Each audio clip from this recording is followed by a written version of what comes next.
The learning place চ্যানেলে তোমাদের সবাইকে জানাই স্বাগত। আজ আমি তোমাদের সপ্তম শ্রেণীর বাংলা সাহিত্য মেলা বইয়ের একটি কবিতা পড়াবো।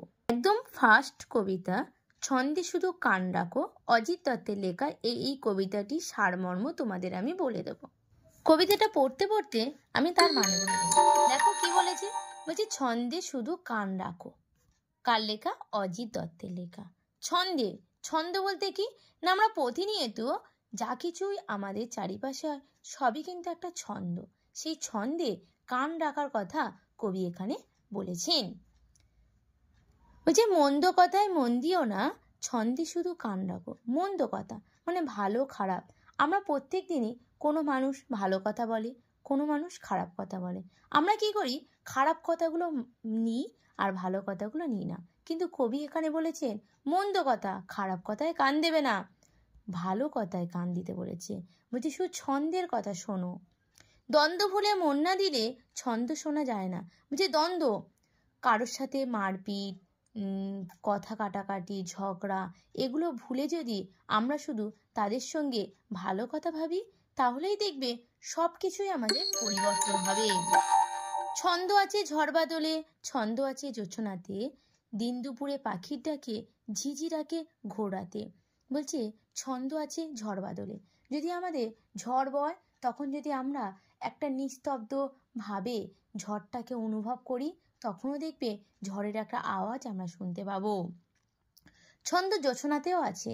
যখন জোছনারা মিটমিট করে জ্বলে, তখনও কিন্তু আমরা যদি বোঝার চেষ্টা করি, সেই জোছনার কথাও বুঝতে পারবো। দিন দুপুরে পাখির ডাকে, ঝিঝিরাকে ঘোরাতে।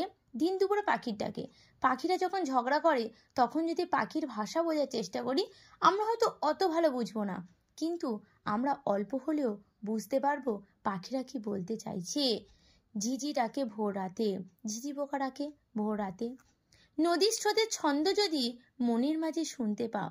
বলছে নদীর স্রোতে, নদী যেরকম স্রোত হিসেবে যায়, অনবরত জল যেমন স্রোতের মতন চলে যায়, দেখবে একটা স্রোতেরও একটা শব্দ আমরা শুনতে পাই।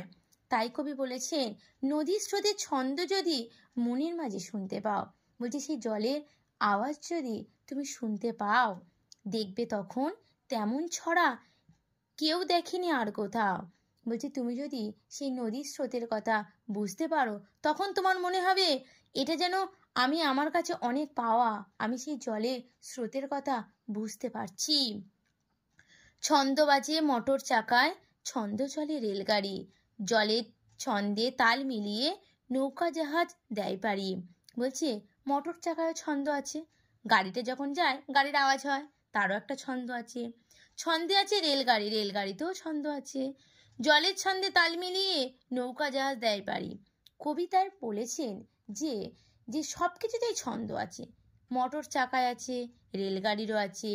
জলের সঙ্গে তাল মিলিয়ে, জল যেমন যায় সেই তাল মিলিয়ে নৌকা জাহাজ দেয় পারি। জল যেরকম যাবে সেরকম কিন্তু মাঝিরা নৌকা চালায়। জল একদিকে যাচ্ছে, মাঝিরা কিন্তু অন্যদিকে চালায় না। তাহলে কি হবে? তার পরিবর্তন হয়ে যাবে। তাহলে সেটাও তো একটা ছন্দ, সেটাও তো একটা পরিবর্তন। গাড়ি যেমন, রেলগাড়ি যেমন যায়, তেমন রেলগাড়ি কিন্তু অন্য চাকায়। কবি বলেছেন ছন্দে চলে ঘড়ির কাঁটায়, ছন্দে চলে ছন্দে বাঁধা রাত্রি দিন, কান পেতে যা শুনতে পাবে কিছুই নয় ছন্দহীন। কবি বলেছেন যে ঘড়ির কাঁটাও দেখবে একটা ছন্দে চলে। ঘড়িও টিক টিক করে ঘন্টার পর ঘন্টা কিন্তু আমাদের সময়ে সাড়া দেয়। ছন্দেও বাধা দিনরাত, দিনরাতও কিন্তু একটা বাধা সময়, তারও কিন্তু পরিবর্তন নেই। সকল ছন্দ শুনতে পাবে, শুনবে যারা কান পেতে আর মন পেতে, চিনবে তারা ভুবনটাকে ছন্দ সুরে সংকেতে। বলছে এই জীবনের সংকেত যদি, ছন্দ যদি মানুষ বুঝতে পারে, তাহলে দেখবে তার জীবনটা খুব সুন্দর হবে। মনের মাঝে জমবে মজা, জীবন হবে পদ্যময়, কান্না দিলে ছন্দে যেন পদ্য লেখা সহজ নয়। বলছে এই ছন্দ যদি না আমরা শোনার চেষ্টা করি, না বুঝি, তাহলে দেখবে কোনো পরিবর্তন হবে না, কোনো গদ্য লেখা যাবে না, কোনো কিছুই আমরা বুঝতে পারবো না, সব কিছু আমাদের খুব কঠিন মনে হবে। তাই কবি অজিত দত্ত এই ছন্দে শুধু কান ডাকো কবিতা এটা বুঝিয়েছে আমাদের জীবনের সঙ্গে চলতে গেলে সবসময় সব কিছু বুঝতে হবে, কখন কোথায় কি হচ্ছে সেটা আমাদের জানতে হবে। এই ছিল আজকে তোমাদের এই সারমর্ম। পরের দিন আমি এর প্রশ্ন উত্তর নিয়ে চলে আসব। ভিডিওটা ভালো লাগলে একটা লাইক, সাবস্ক্রাইব করে দেবে।